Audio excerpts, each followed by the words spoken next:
Apertura al ritorno in Italia di Silvia Romano e andiamo a Milano nel suo quartiere Casaletto, in festa da ieri dall'annuncio della sua liberazione. In diretta per noi c'è Laura Troia. Buonasera Laura, a te.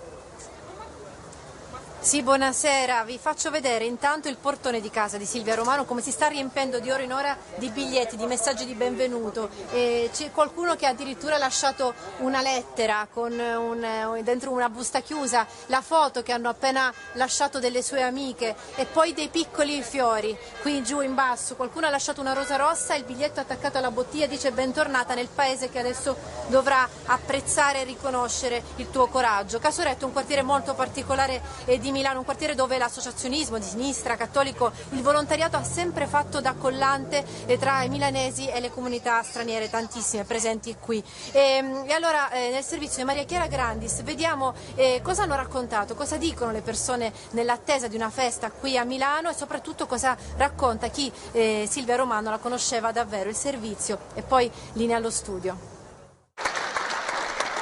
Milano aspetta Silvia Romano, Casoretto, fra via Padova e Lambrate, quartiere multietnico della città.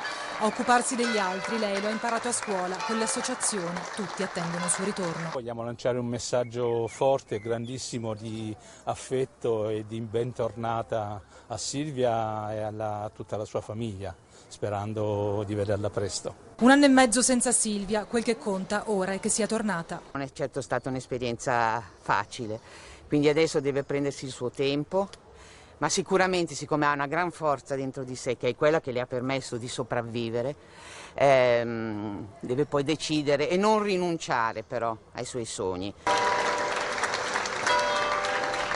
Io, guardando il volto di altre persone che hanno vissuto questa stessa esperienza, ho compreso che tu sopravvivi soltanto se hai una ricchezza interiore, di qualsiasi tipo.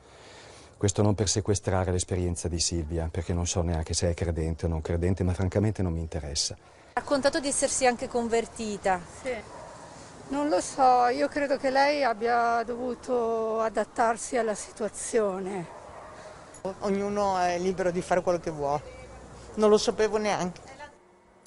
E c'è un'ultima ora, sono serena, durante il sequestro sono stata trattata sempre bene, quanto ha raccontato Silvia Romano ai magistrati della Procura di Roma e agli inquirenti del ROS nel corso dell'audizione durata circa 4 ore che si è svolta in una caserma dell'Arma a Roma. E questa era